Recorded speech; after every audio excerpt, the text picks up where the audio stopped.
Hello adventurers!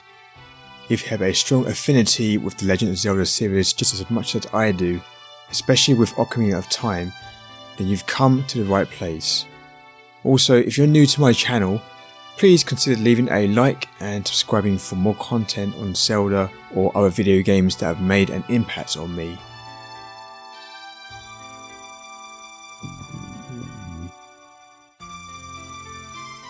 For the longest time, I've wanted to create a series of videos for this beloved game and share my favourite moments or perhaps areas where I think there is room for improvement.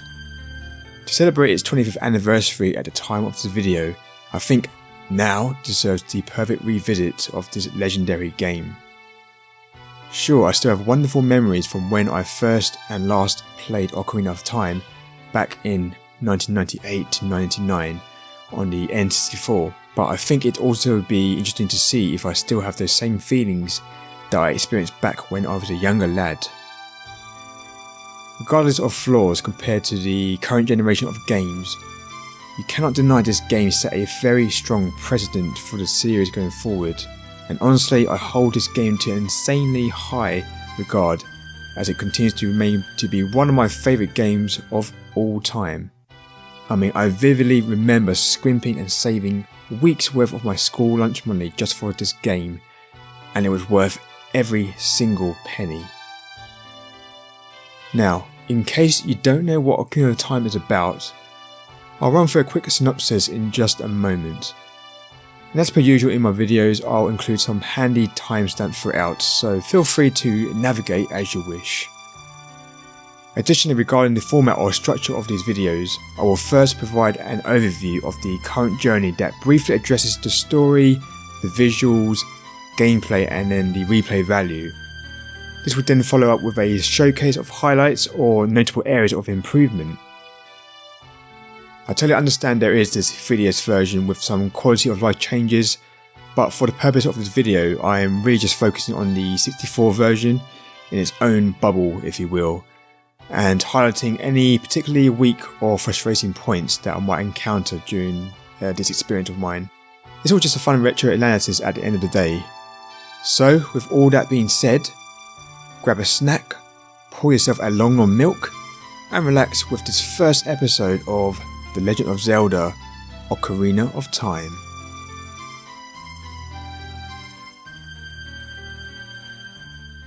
The Legend of Zelda Ocarina of Time is a critically acclaimed action-adventure game developed by Nintendo for the Nintendo 64 console. Released in 1998, it follows the protagonist, Link, on an epic journey through the land of Hyrule to stop the evil sorcerer Ganondorf from obtaining the Triforce and conquering the kingdom. The game begins with Link as a young boy living in the Kokiri forest, where he discovers his destiny as the hero of time and embarks on a quest to stop Ganondorf's malevolent plans. Through time travel facilitated by the Ocarina of Time, Link navigates between his childhood and adulthood, exploring dungeons, solving puzzles, battling enemies and interacting with a diverse cast of characters. Key elements include the acquisition of special items, the use of the ocarina to manipulate time and unlock secrets, and the progression through various temples and dungeons. Link's quest involves awakening sages, obtaining sacred medallions, and ultimately confronting Ganondorf to save Princess Zelda and Hyrule. Renowned for its innovative gameplay mechanics, intricate puzzles, compelling storyline, memorable characters and iconic music, Ocarina of Time is considered a landmark title in video game history. It has received widespread critical acclaim and remains beloved by fans, often regarded as one of the greatest and most influential video games of all time. The introduction sets the stage for Link's heroic journey, establishing his connection with the mystical world and his call to adventure. It introduces essential characters such as Navi and the Great Deku Tree, and creates intrigue from a dark and ominous dream, laying the groundwork for the overarching quest to save Hyrule. The opening sequence showcases the lush and colourful Kokiri forest, introducing players to a vibrant and enchanting world. The visuals are charming with detailed character designs and environments that evoke a sense of wonder and nostalgia.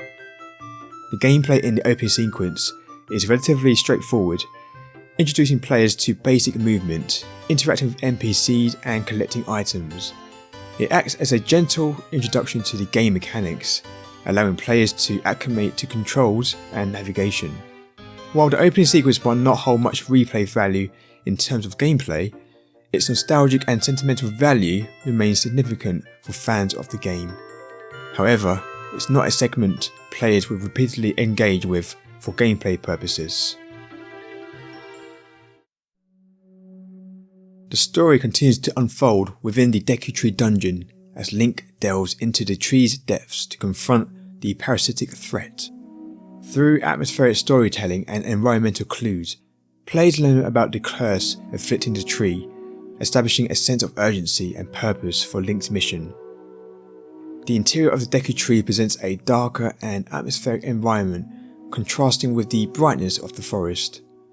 The dungeon's design incorporates intricate details, from the eerie atmosphere to the cleverly designed puzzles and traps, immersing players in a visually diverse and engaging setting. With multiple dangerous enemies from spider-like creatures to carnivorous plants, the Deku Tree demands great courage and bravery for a young boy to face. The dungeon gameplay is a blend of puzzle solving, combat and exploration. It introduces various mechanics such as using items like the slingshot and navigating through maze-like rooms while encountering enemies and solving puzzles.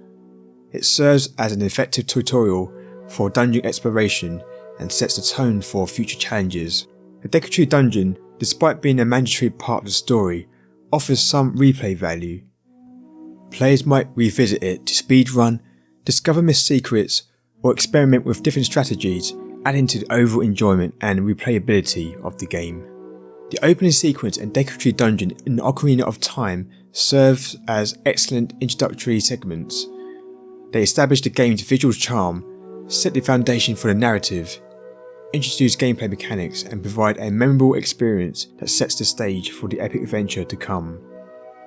While the opening holds more sentimental value, the Deku Tree dungeon offers a balanced blend of story-driven gameplay, making it a more replayable segment within the game. Both segments contribute significantly to the game's immersive experience and act as an effective gateway into Link's grand adventure within Hyrule. With such a legendary status that Ocarina of Time continues to uphold, it isn't without any faults. In fact, no game is 100% perfect, and that is more than okay. Ocarina of Time is an amazing fantasy adventure game, and I would be remiss to not mention some of my favourite moments or notable flaws that I've encountered, or re-encountered you could say, during this retrospective experience. With all that being said, let's start with probably the most iconic one. I still remember after inserting the game cartridge into the N64 console and powering it on, I was met with this incredible and memorable title sequence right from the get-go. It was done in a beautifully elegant and cinematic way to not only showcase the power of the Nintendo 64, but also present the potential of exploring this vast and open land. At least that was what I felt like as a young boy when I saw this for the very first time. To this day I still get goosebumps listening to the music, with the ocarina and stringed instruments playing gently in the background as they accompany the visuals of Link riding on Epona. To me, it really gave off huge feelings of wonder and excitement and got me fully invested in the world. This was a massive leap in visuals and atmosphere from A Link to the Past on the 16-bit SNES that preceded it. This truly was a mind-blowing moment for my 11-year-old brain that I couldn't fathom at the time. And to this day, I still think this sequence is one of the most beautiful and influential video game title openings I've ever witnessed. Next up, we have the dream prophecy of Link witnessing a young girl riding as far away on horseback from a dark and mysterious character. I think having this cutscene play during a rainy night or in a pitch black environment is a perfect setup of things to come. Additionally, having the castle drawbridge as a stage emphasised the fantasy world for me. I naturally felt so intrigued watching the entire thing play out that I swear I never blinked once. Who were these people? Why is the young girl trying to get away? The dark and mysterious man looks very cool, but also must be an evil presence. Again, who, what, and why? These questions and the effective visual storytelling created more hype for me, and I couldn't wait to continue further into the story. Of course, I have to mention seeing our boy hero of time, Link, and seeing him fully fleshed in 3D for the first time. This was such an amazing feeling to me. How Nintendo translated one of my favourite video game characters from a 2D sprite into a more realistic human model was a mind-blowing moment. It was a great joy to control him, although I have to admit it was a little challenging when I played him for the first time. I also initially found it odd that it didn't have a dedicated jump button. This is because I had recently completed Mario 64, where Mario has more of a free-flowing acrobatic feel, and so I naturally thought all adventure games after this would follow the same process. I was wrong, but this didn't deter me, and luckily my younger gaming self was quite resilient and patient whenever it came to new game mechanics. And this still goes strong to this day.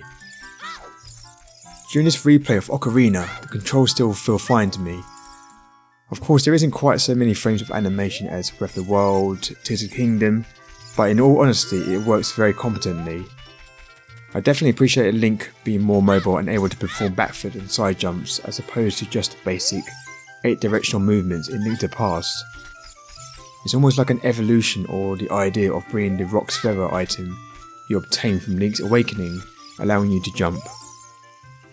Also, a very small thing I've noticed and like is the small shadows cast by Link.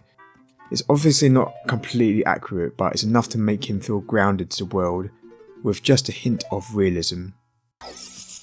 Related to the previous is Z targeting, or Z targeting, for the non-British speakers. This was a game changer, and the 3D Zelda games have all adopted this as a staple mechanic. It's a very simple and effective button that you can hold or tap to focus on NPCs, signs, enemies, or anything of importance. Inspired by Japanese stage fighting, this makes combat feel more purposeful and focused on one enemy, and allows you time to breathe while other enemies would wait their turn. So essentially, you won't get ambushed by swarms of oncoming danger. This may or may not feel a little archaic by today's standards, especially for an action game, as there may be greater demand for challenging battles. But either way, this was and is a unique feature for Zelda, and definitely helps you to be in more control, especially when you might find yourself stuck during awkward camera movements at times. So for this section, I distinctly getting stuck at this section for an hour or so. Remember I was 11 at the time, but perhaps I was still a dumb kid. Who knows? Anyways, when I finally discovered how to find the Kokiri sword by crawling through the small tunnel, navigating through this extremely convoluted maze, and reaching the elusive treasure chest, man, that was a massive feeling of achievement. And now? Well, I still get a tingle of achievement, just all done in 5 minutes or less. Good times, eh? The light-hearted music and ambient sounds of Kokiri forest and shops, to the dark, gloomy contrast of the Deku tree dungeon, were an amazing audio experience for me as a kid. Even playing on my old tiny CRT TV, the sounds coming out of that really resonated with me, and still does to this day. OOT still has one of the best iconic soundtrack and environmental sounds that are distinct. I still absolutely feel like I'm immersed in this world to this day. Things like water flowing, fire crackling, or even just a said target sound produce blissful joys of dopamine to my brain. I think on replaying, if I was to nitpick, the only real weak part is the boss music. It's not bad per se, it definitely adds tension whilst you're fighting, but it doesn't quite hit the iconic highs that makes it truly memorable. However, I do like the little victory jingle at the end, which always makes me think of Lilac Wars for some reason, and vice versa. Might just be me, but they sound similar, no?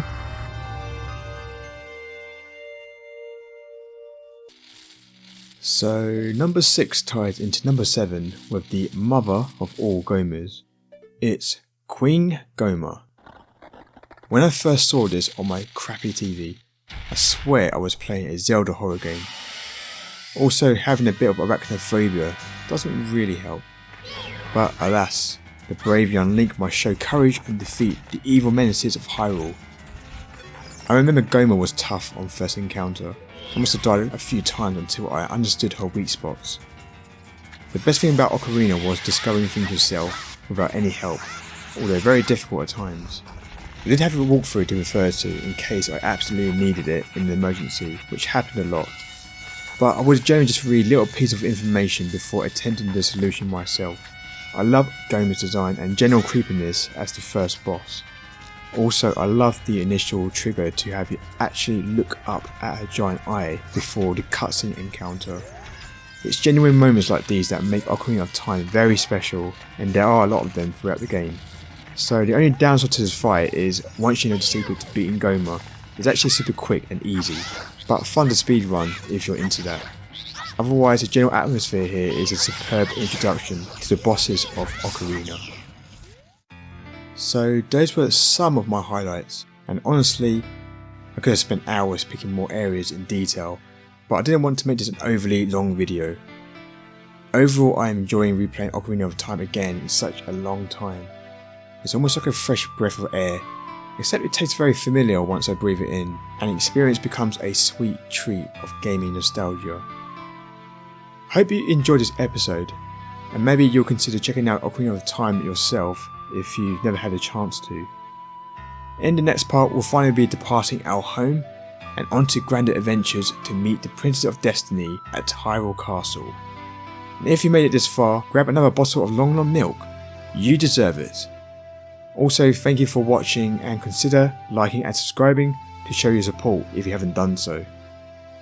So until next time, adventurer, cheers!